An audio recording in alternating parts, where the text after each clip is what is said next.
What's up guys, it's Southpaw here. Today we're going to be doing an overview walk around and just talk about all the mods that I've done to my Yamaha R6. So just in a general overview, I bought this bike for $9,500 with 2,300 miles on it, but I'll just be going over everything from front to back. So first thing we've got here is the zero gravity double bubble windshield in dark smoke. You can still see through this, so when you're in a tuck, you're completely fine. At night, it's a little darker, but still you can see through it, so I would recommend this. Double bubble just gives it this nice, really aggressive look and that awesome cockpit feel. Got these really expensive Rizoma stealth mirrors. These are genuine, beautifully machined. I can see why they're so expensive, but they're gorgeous. I get a lot of compliments on these. Visibility is not as great as stock mirrors, but really it's there for looks. I do head checks anyways when I'm merging and stuff on the street. So yeah, flip these up when you're working on when you're using it, I guess. Moving over here to the side, we've got some knee rage cycles blinkers. Just to make it nice and sleek, tucked in and tight look. Going down, we've got the Michelin Road 6 tires. These are great for the street, but I would not recommend these on track. They will grease out really quick due to the power of the 600. We've got some EBC double H centered brake pads in here. Inside, so just a little more bite, a little more braking power. Some rim decals over here on the side, sliders from Woodcraft, and by the way, I've got total crash protection on this bike, and man, crash protection really does do wonders when you're talking about, you know, getting in a crash. I mean, I crashed, I high-sided on this. Some scuffs on the side, but other than that, just had to replace one of the pucks and I was all good. So moving on, got the sliders, then we've got some Spiegler stainless steel braided brake lines in that awesome Rossi yellow color to kind of match the overall theme of the bike. Yeah, once again, more braking power there. We have over here in the controls slash handlebars slash cockpit, we've got the Woodcraft clip-ons. So you can see by this W, that's Woodcraft. Gives you just, you know, more adjustability. Also, it's extended in length, so I have more push on left and right side when I'm taking corners harder.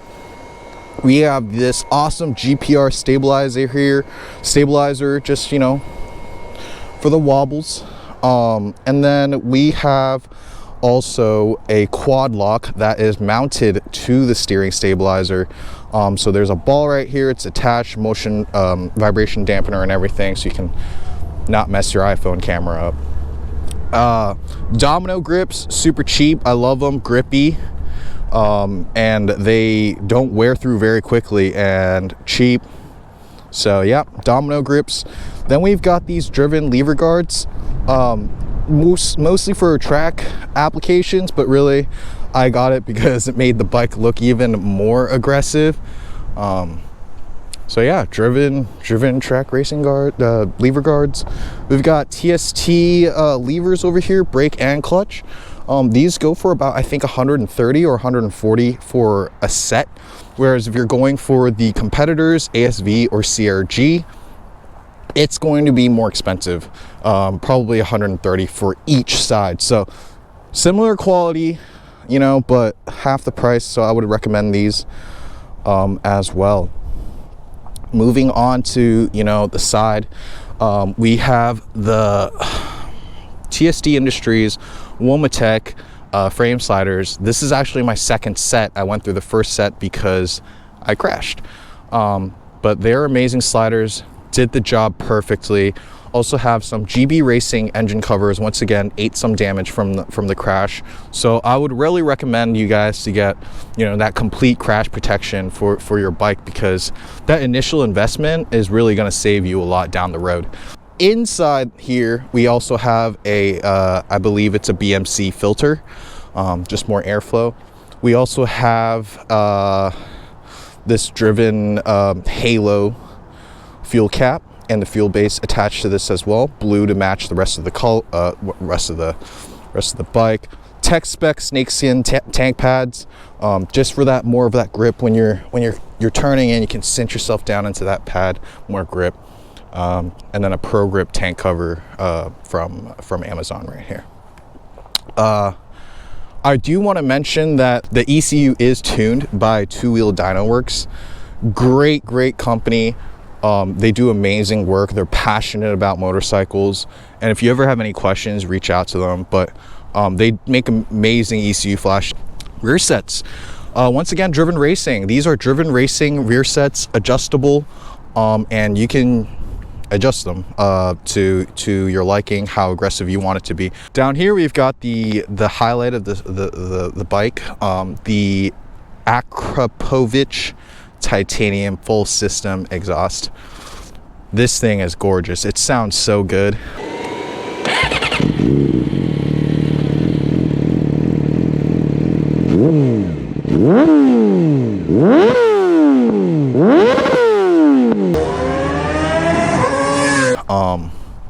It's not the loudest pipe, but it's tasteful and yet loud. We have VF Designs, I think.